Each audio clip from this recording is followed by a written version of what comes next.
vendredi 22 mai 2020.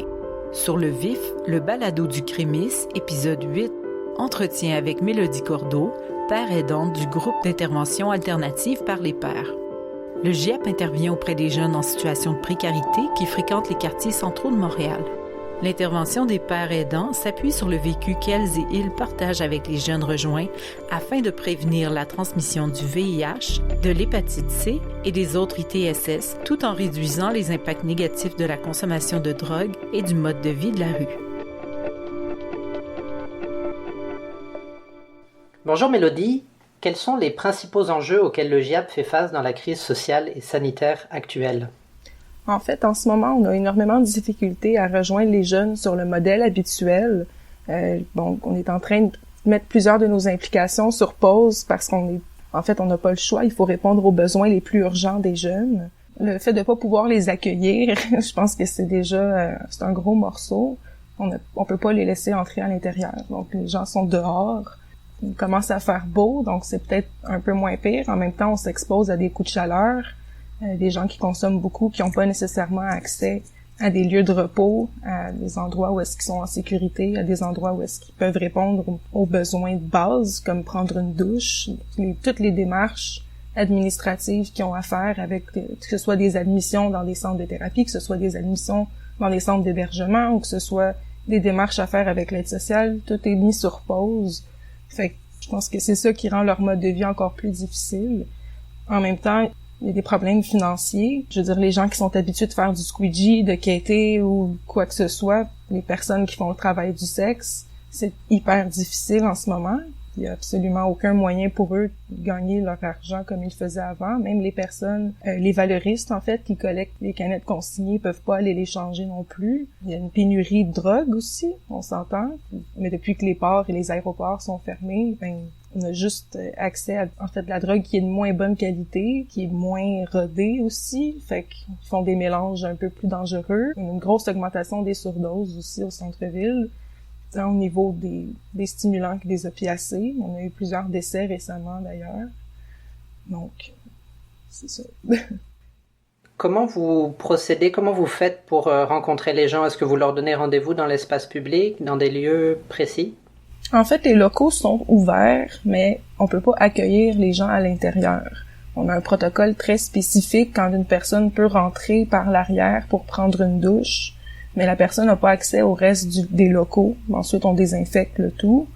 Mais les gens comme tels, on a une espèce de salle sans l'entrée où les gens peuvent rentrer, venir chercher à manger, venir chercher du matériel ou nous demander justement si on peut sortir dehors avec eux pour parler plus longuement ou si on a des démarches à faire. On a un téléphone qui est disponible aussi pour eux. On n'a pas la possibilité de les accueillir puis de vraiment pouvoir s'installer puis de créer des liens avec eux dans un lieu sécuritaire. On reste quand même sur la rue où ils sont à la merci des policiers. Puis quand tu essaies de faire une intervention avec quelqu'un, c'est possible qu'on ait un pas ou deux qui jouent dans le 2 mètres. Si les policiers décident de passer, il y a des chances pour que on se fasse déranger dans nos interventions, en fait.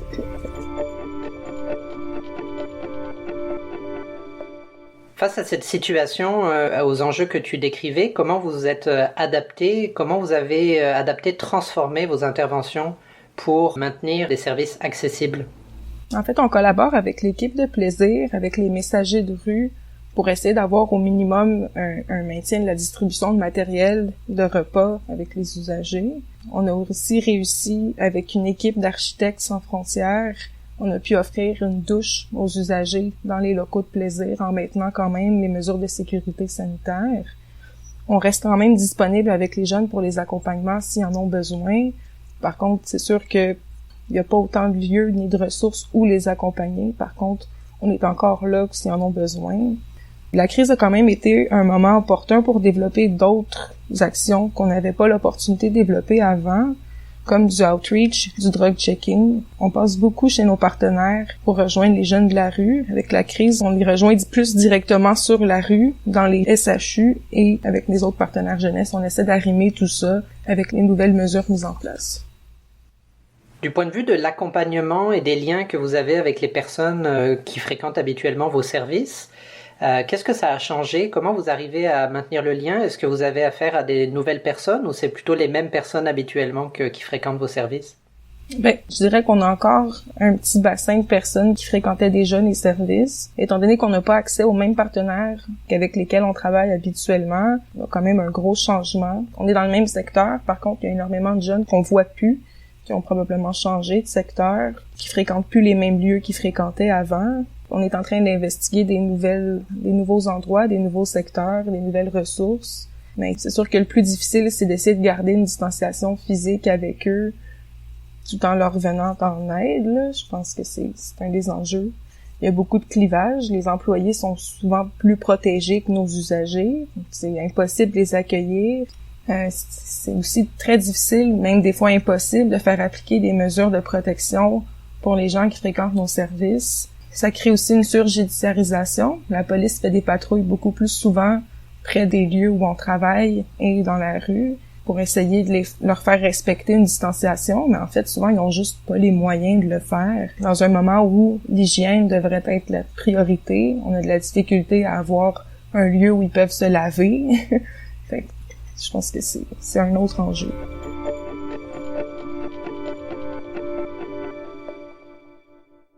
Il y a énormément d'interventions ces derniers temps qui ont été marquantes parce que les gens consomment énormément. Puis, comme je le nommais tout à l'heure, la drogue est de mauvaise qualité, ce qui fait que les gens vont consommer plus de drogue de moins bonne qualité. Ce qui fait aussi que les effets secondaires sont plus grands. Donc, les gens dorment pas depuis plusieurs jours, mangent pas, sont au soleil, coup de chaleur, coup de soleil. Des gens qui étaient autrefois plutôt organisés, puis pas agressifs du tout, finissent par être vraiment à bout, puis péter des crises, puis ça fait beaucoup d'émotions fortes à gérer sur le terrain, là. Il y a beaucoup de gens qui sont tannés, puis il y a beaucoup de gens qui ont de la colère, de la haine, puis qui se sentent victimisés parce qu'en fait, ils le sont victimisés par le système puis par la crise. Là, c'est eux qui sont les plus touchés par les mesures qui ont été mises en place, même si c'est pas à eux d'en subir les conséquences. Fait que je pense que c'est l'accumulation de tout ça, puis les puissances qui vivent aussi. Tu sais, quand t'as énormément de difficultés à vivre au jour le jour, puis que tout d'un coup, les démarches que t'essaies d'entreprendre, tout bloque, puis t'as plus un seul lieu où tu peux vraiment te recueillir puis te poser tranquille. C'est très difficile. Qu'est-ce qui serait le plus aidant en ce moment pour vous, au GIAB, pour continuer à donner des services de qualité? Je pense que de continuer à avoir des fonds pour soutenir les projets qu'on lance. Quand on fait du drug checking, quand on fait du outreach, quand on distribue du matériel, on voit qu'il y a un grand besoin, qu'il y a d'autres lieux à investiguer, on a besoin d'être sur le terrain, on a besoin d'avoir la permission, l'autorisation de le faire, on a aussi besoin d'avoir les fonds pour être sur le terrain, pour être plus nombreux sur le terrain, pour continuer de faire le pont entre les gens de la rue puis les ressources. Quels sont les besoins et les préoccupations des personnes que vous accompagnez actuellement? Je pense qu'ils ont un besoin de stabilité, un besoin d'information. Au niveau abstrait, au niveau concret, ils ont besoin de bouffe, ils ont besoin d'eau, ils ont besoin de prendre une douche, ils ont besoin de pas être stigmatisés, ils ont besoin d'être respectés comme n'importe quel être humain, ils ont besoin d'un lieu où ils ont le droit d'exister sans être stigmatisés, sans se faire déranger par les policiers, sans se faire donner d'étiquettes parce qu'ils sont assis un à côté de l'autre alors que ça fait 20 ans qu'ils habitent ensemble, parce qu'ils n'ont pas d'adresse, ils vont se faire donner une étiquette alors que n'importe qui se promène sur la rue, qui a un coloc ou qui a un conjoint avec qui ils habitent, se feront pas donner d'étiquette s'ils habitent ensemble. Je pense qu'il y a beaucoup de ça. Est-ce qu'il y a des initiatives qui t'ont inspiré? Ça peut être des initiatives citoyennes ou des initiatives mises en œuvre par des organismes communautaires à Montréal ou ailleurs au Québec qui vous ont inspiré au GIAB pour poursuivre votre action? Oui, en fait, on a quand même des nouveaux projets qui ont été mis sur pied via, entre autres, un traitement pour la dépendance aux opioïdes qui est fait par vidéoconférence avec le CHUM. Donc, on a des usagers qui peuvent venir nous voir avec Cactus et entrer en contact avec un médecin, obtenir un traitement malgré que la crise sévit, en fait. Donc, il y a moyen d'avoir un rendez-vous, il y a moyen d'avoir une prescription pour quelqu'un qui en a besoin.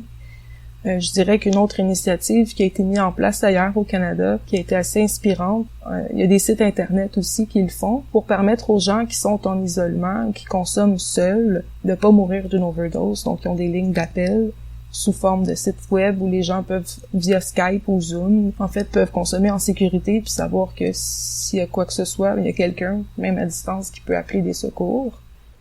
Qu'est-ce qui ferait une différence dans la vie des personnes que vous accompagnez en ce moment? Ce qui ferait une différence, ce serait d'avoir accès à une substance qui est sécuritaire, à une substance où les gens peuvent consommer ce qu'ils veulent sans avoir le risque de perdre la vie, de perdre la santé, de perdre leurs proches. Je pense qu'on en a déjà assez perdu comme ça. Il y a des initiatives ailleurs dans le monde qui se mettent en place, qui sont mises en place depuis longtemps. Je pense que c'est une belle opportunité avec la crise de voir à quel point ça serait simple de faciliter la vie à ces personnes-là puis de redonner une vie à ces personnes-là.